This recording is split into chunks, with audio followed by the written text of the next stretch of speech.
Tinanggalan nyo na ako ng nanay at tatay, tinanggalan nyo ulit ako ng magulang. Yung mom and dad ko naghiwalay. I was adopted by my mom's sister. My adoptive parents were shot dead in front of our house.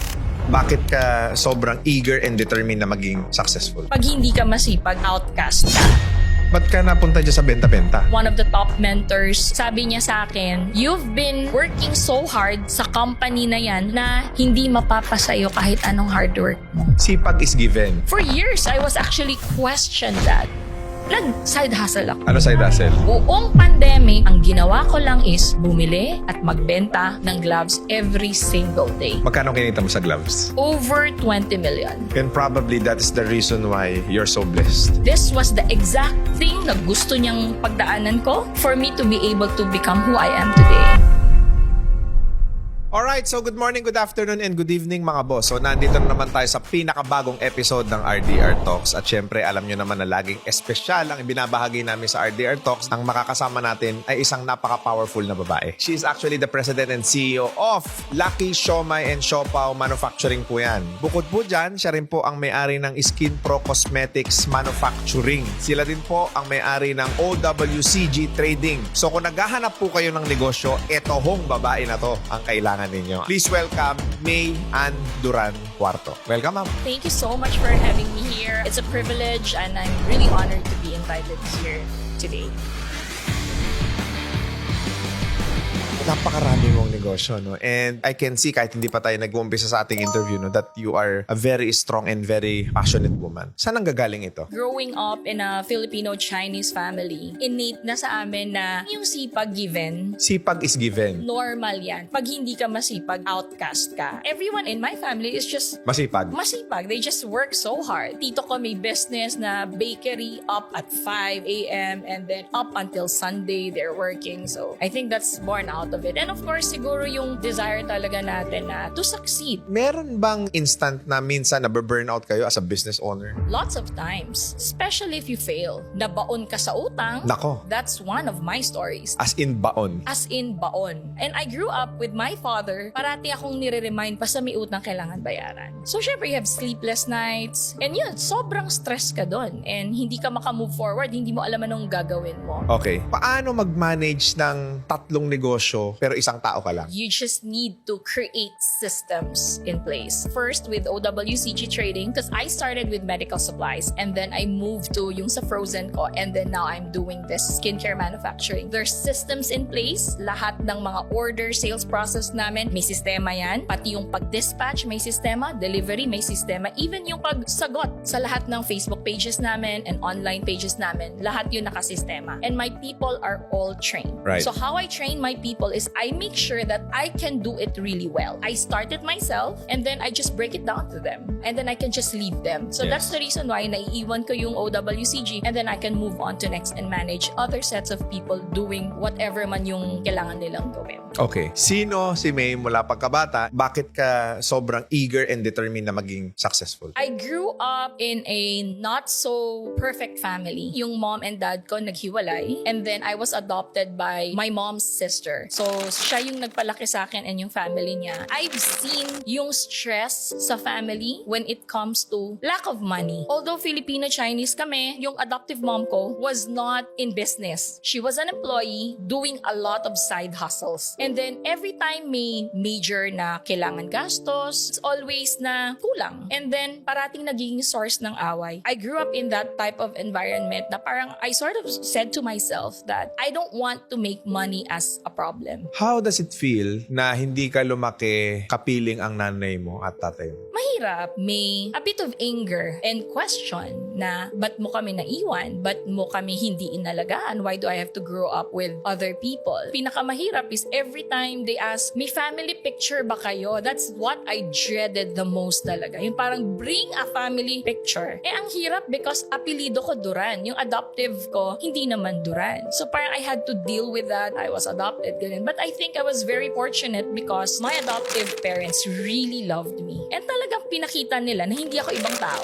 I would say I grew up well kasi I had really, really good parents who took great care of me. I had great anger kasi sa mom ko talaga. Up to until now. We're in a process of healing. Now she's with me. Katulong ko siya sa negosyo ko sa OWCG. Kahera ko siya. But I remember my adoptive mom telling me na she's still your mom. You should learn how to forgive her. But it took years for me to really accept talaga. Especially naging mom ako, diba? Kasi nung naging mom ako, nakita ko yung I cannot be away with my kids ng ganun kabilis lang. And then iniwan ka ng ganun katagal. Paano magmahal ng isang ina na hindi ka minahal nung bata ka? By God's grace. Because it took a whole great of time to really accept and love even if alam kong mahirap. I felt that. I guess because I remember it clearly. There were years because she kept asking me, anak, anong gusto mo for your birthday? And then I remember it very clearly. Me saying na, I just need you to call me and greet me on my birthday. That's all I ask. Kasi there are times na hindi niya ako tinatawagan on my birthday. Siguro all these years na iniisip ko na, is it that hard just to call me? Of course, nung time na yun, wala pang internet. I'm sure mahal yung long distance kasi nasa abroad siya nung time na yun. Pero pinapadalang ka. Sinasabi niya na pinapadalhan niya ako, but as far as I know, parang hindi. So, the one who really supported me is yung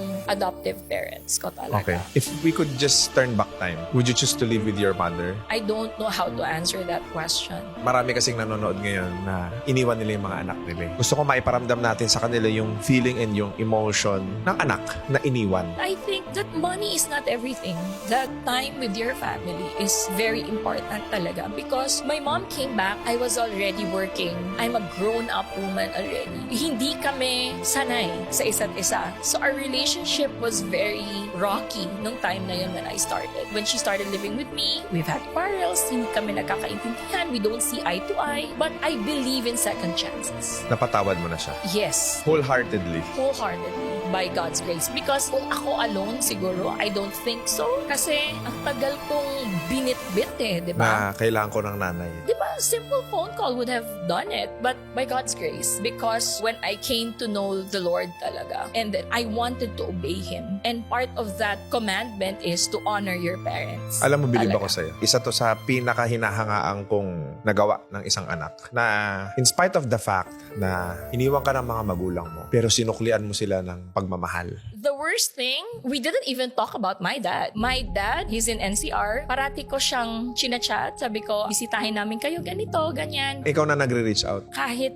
hindi niya ako minahal because he has another family. And then, my sister came home from Canada and then, minessage ulit. Tapos parang, sige, magkikita-kita with my tita, yung kapatid ng dad ko. And then, ang sabi niya, it's okay, hindi ko kayang makipagkita kasi ayoko makipagplastikan sa inyo. And ayoko makita yung mama mo. Iniyakan ko yon kasi I'm too old for this. It's been how many years? You've never supported us. You've never even come see us. Never even come say hi. Hindi kami hihingi ng pera. Hindi kami hihingi ng anything. We just wanted to see you. Kasi ako personally, I wanna bless them because I kinda made it. I want to have a relationship with you. But I think that was the hardest rejection that I've received in my life. Pero napatawad mo na siya. Yeah. Pati dad mo? In Yeah. spite of the fact na gano'n? Because why not? We're sinners as well. Wala namang classification yung kasalanan, di ba? Kung sino yung mas malaking kasalanan, mas maliit. It's the same kasalanan. I try to dig deep and forgive. Kasi why would you not have peace? And probably that is the reason why you're so blessed. Yes, because there's so much love that I receive. Hindi man from my parents, but from my titas, from my friends, and iba yung support. I don't think I would have survived this if not for my friends and of course my relatives who were part of my growing up. And probably that's the reason why nagkaroon ng May.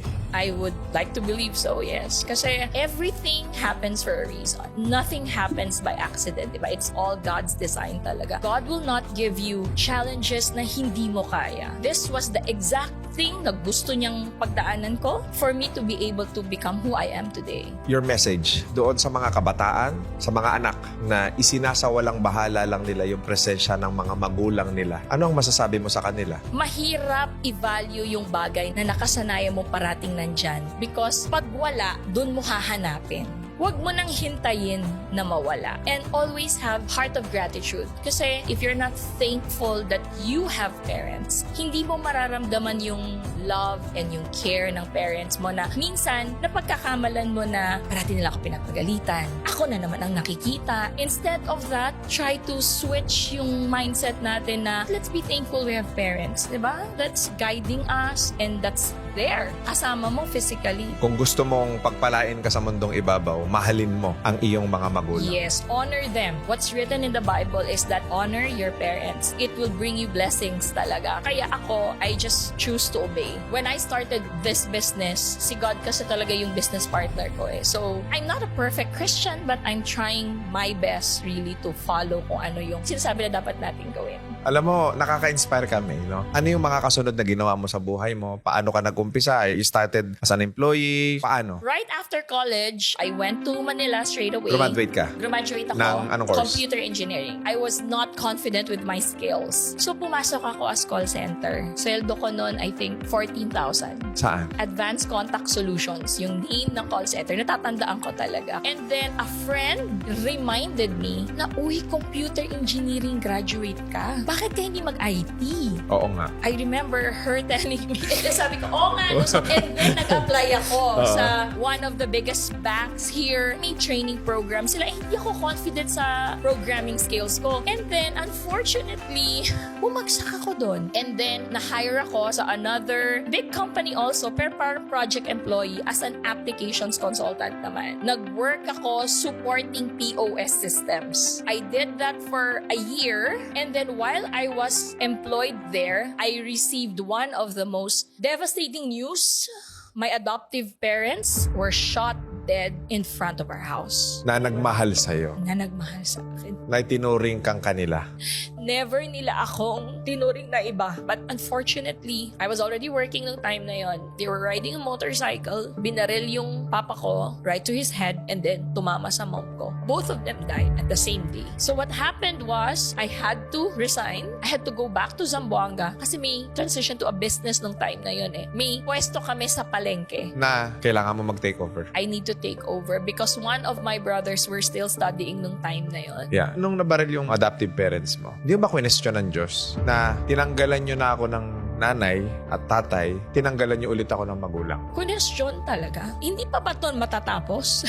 For years, I was actually questioned that. Syempre, wala naman ako nakuhang answer right away. I got my answer a few years later. Because I don't think what's happening to you right now, hindi mo naman mako-connect yung dots niyan ngayon eh, di ba? Moving forward, and then if you look back, doon mo lang maiintindihan, okay, that had to happen din pala, Lord. Naintindihan ko na yun pala yung reason bakit. And siguro a few years after their death, naging mas close kami ng mga kapatid ko, together as yung mom ko, mga tita ko, mga tito ko. And then, my biological mom came into picture. So, I think God wanted me to reunite. That's how our story started. So, nagnegosyo ka na ngayon? Nagnegosyo ako sa Zamboanga, pero that was not my business. That was my parents' business. Ano negosyo to? Sa palengke, nagbebenta kami ng asin. Sako-sakong asin at yung mga pack na mga tinapay, yun yung binebenta namin. And then, my uncle sabi, mabubulok ka na lang ba dyan sa palengke? Parang ganun yung term niya. Kasi nakapag-aral ka eh. Yes, sayang naman yung pinag-aralan mo. You have a career naman because if I go back to Manila, I have a standing job offer sa isang IT company who created the systems for the current company that I'm working for. So technically, pinapirate ako to work for them as a junior developer and then worked my way up as a project manager. So ang nangyari doon, Bibo Kid, kailangan to. Okay, ako nang gagawa. And I remember when I was just starting, we had a big client. It's a beverage company. May 18 distributors sila nationwide with 8 sub-distributors, total of about 20 plus distributors. And yung developer, 3. In a full-blown IT company, kailangan meron kang developer, project manager, meron kang customer support na gagawa ng lahat niyan. Basically, since our company, nung time na yun, hindi naman siya ganun kalaki. So, I did all of that nang ako mag-isa. Again, normal na eh. Parang sanay ako what needs to be done. Gagawin natin. I don't mind what's in between. What happened doon sa trabaho mo na yan? I met my husband. we got to know each other and then nagka-mabutihan and then Eto na. Eto na. And then na-recruit ako to do network marketing. Anong company? New Skin. I did that for 5 years. Teka lang, ang ganda ng karir mo. Ba't ka napunta dyan sa benta-benta? Because when I was introduced doon sa one of the top mentors ng company, sabi niya sa akin, you've been working so hard sa company na yan na hindi mapapasayo kahit anong hard work mo. So that shifted my mindset na, yeah, let's try it. And everyone I met in that Kahit company, hindi mo linya. kahit hindi ko linya, what needs to be done, gawin natin. Actually, I'm very thankful for that experience because tinuruan ako ng personal development, leadership training, sales training, marketing training, lahat ng training to prepare me to go in a full-blown business. I think I owe it all. Kaya I'm an advocate of trainings talaga. A lot of people may stigma sa network marketing. When I entered, yes, I also had that stigma. But kung wala ka pang ganong kalaking puhunan, wala kang know-how, I think it's a very, very good venue and start. Kasi may sistema na eh. Plug yourself in, change your mindset, have a better leadership skills, better personality, diba? If you want different things in life, you cannot expect to do same things over and over again and expecting a different result. If you want change, you need to change. So I think that's one of the biggest lesson that I've learned doing that. Okay, so right after 5 years of network marketing, ano na ngayon ang ginawa mo? I went back to work, nagkaroon ako ng anak, tapos yung dati kong upline sa network marketing na nakilala ko na ubod ng galing. Technically genius talaga. Inoferan ako na, would you want to start a company with me? I was already working time na yun, no? Ang sweldo ko nung time na yun, 50,000. Ang offer niya sa akin, would you come work for my company at half of your salary? Okay. Mauna ko sa utang nung time na yon. Bakit ka nabaon sa utang? Because when I did network marketing, I was not able to manage my finances well. So nabaon ako sa credit card debt up to the point na yung mga iba kong mga gastusin, I had to borrow everyone I know. Kaya ako nabaon doon. And then, paano ka nakaahon? I went back to work, humbled myself, nagtrabaho ako ulit sa dati kong company. Inaccept niya ako, sabi niya, sige, sahuran kita 50,000. So I was working there for 3 years. It was doing well. Sabi ko, sige, I'll do marketing, I'll do sales, and then I'll help in what way I can for the company. But a very, very good offer came. Yun nga, yung sabi kong genius level na friend ko offered me a partnership. Pero kalahati lang muna yung sweldo. Yun nga, yung sabi kong genius level na friend ko offered me a partnership.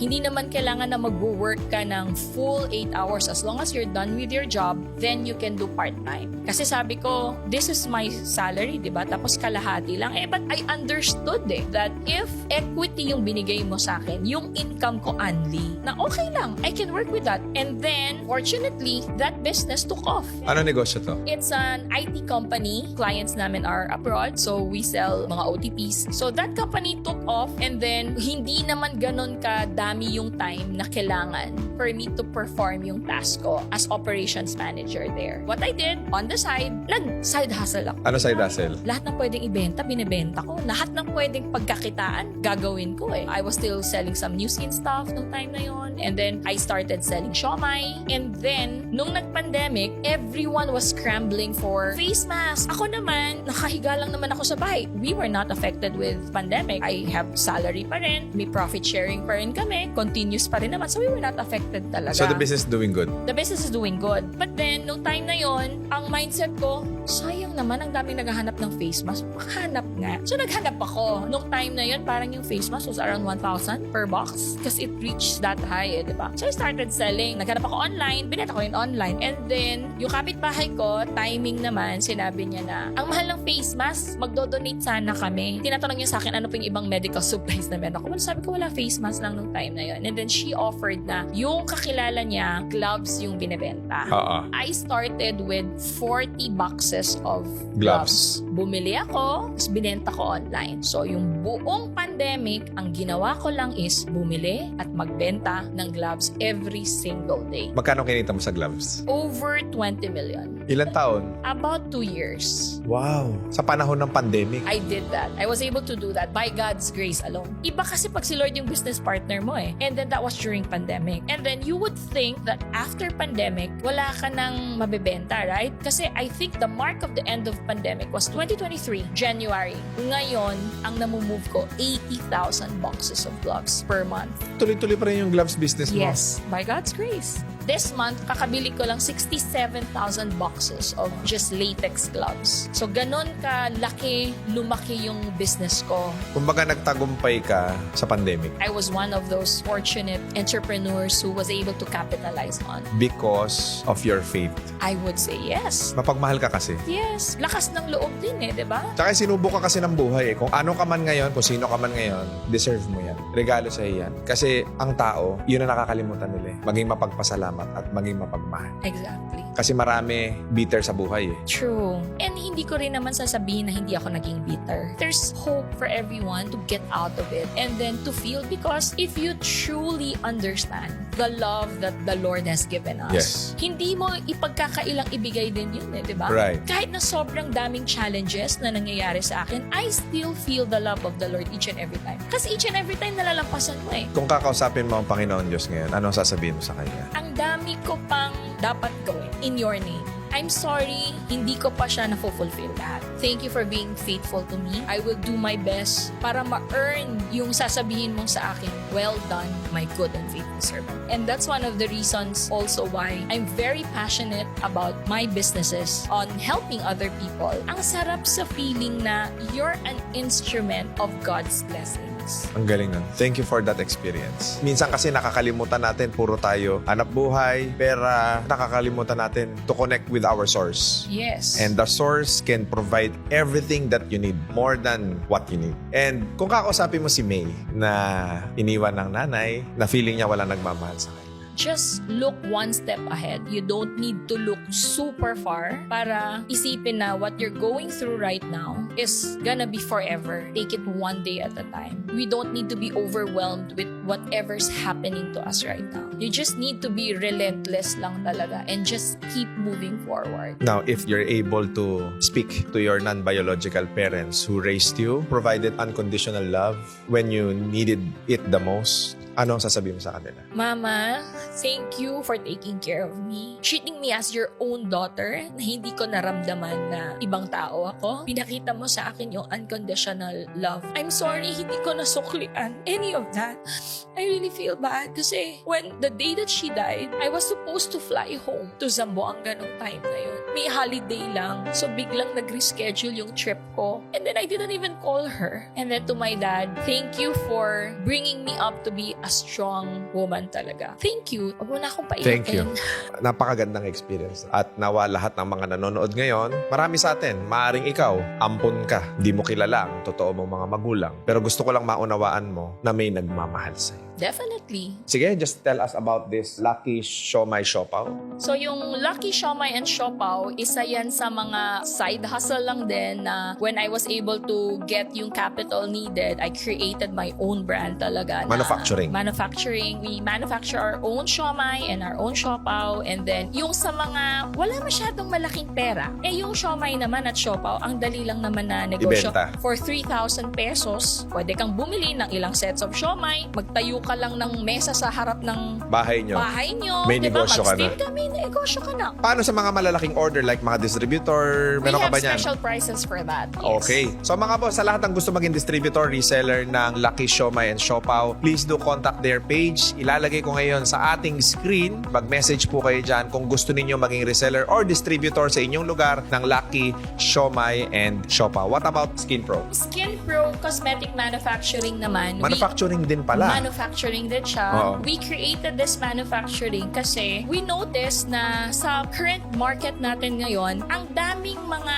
backyard. Yung sa likod lang ng bahay, tinitimpla yung mga Lipstick, skincare and yeah. sabon. I have nothing against those naman. It's just that yung naging culture is pamurahan. Kami, we wanted to create really quality products, top of the line products na kayang makipag-compete sa Korea, sa Japan, di ba? Question. Pwede Pwede ba nilang ipangalan yung brand sa sarili nila? Pwede. Alright, sa lahat ng gustong magkaroon ng sarili ninyong skincare and cosmetic products na nakabrand sa inyo, pwede nyo itong ibenta through distributorship program. Pwede ka magkaroon ng regional distributor, provincial, city, and reseller. Ang daming yumaman dito sa skincare mga boss. Kung naghahanap kayo ng manufacturer na quality, kontakin nyo ang SkinPro. Go to our Facebook page, Skin Pro Cosmetic Manufacturing. You can message us. And we have rebrands. And meron din kaming, if you want to create your own customized blend. Kasi meron kaming in-house na chemist. We do formulation as well. And we will also assist you sa FDA. Kasi yung manufacturing natin is FDA approved din. Ayan mga boss, sa lahat ng gusto magkaroon ng skincare na brand nila, eto na, si May ang magpo-provide ng lahat ng business na gusto ninyo. Dumiretso na kayo sa kanilang page. Nandyan ngayon sa inyong screen ang page ng SkinPro. Magpagawa na kayo, mag-start na kayo ng skincare business nyo, mag-start kayo na Siomai and Siopaw business ninyo. For gloves naman, sa lahat ng aesthetic clinics, food business, hospitals, if you need best price, latex gloves, nitrile gloves, sterile or vinyl gloves, meron po kaming lahat yan. You can also contact our page, OWCG Trading. We give you the best price. Ayan, so wag ninyong kalilimutan i-click yung subscribe button at yung notification bell para lagi kayong updated sa aming mga future videos. And also do not forget to follow us on Facebook, TikTok, Instagram at available na rin po kami sa Spotify. At syempre mga boss, kung gusto ninyong ma-interview din kayo ni Boss RDR, ayan, mag-message lang po kayo sa amin para po kayo na ang kasunod na uupo dito sa RDR Talks. Maraming salamat, May. Thank you so much, RDR. It's been a pleasure. And actually, I'm shocked. Hindi ko akalain na may drama pa lang. Naiyak ako. Alright, thank you so much mga boss and God bless sa inyong lahat. Thank you. Susunod. Reporter ka, tapos magtitinda ka ng sabon. Our best female TV field reporter goes to Miss Chai Tabunaway. Nung nagtatrabaho ka na sa ABS-CBN, na-discriminate ka ba? Na-discriminate na ako nung nagsimula na ako magtinda ng sabon. Nung nagbebenta na ako ng sabon, sabi nila, di ba reporter yan? Ba't nagbebenta nila ng sabon? Sino ba namang siraulo, iiwan lahat ng ito matapos ng pinaghirapan mo sa buhay tapos magtitinda ka ng sabon? May pera sa sabon. May pera sa sabon, boss. Bibihira yung kagaya mo na naging matagumpay pa in spite of all the challenges and obstacles and struggles in life. Bakit napakalaki ng puso? Beauty is a choice. Not only physical, but more on your character, how you deal with people. Yung dating reporter na nagbebenta na lang sabon, kumikita na ngayon ng milyon-milyon. Bilib ako sa'yo, ang lakas mo.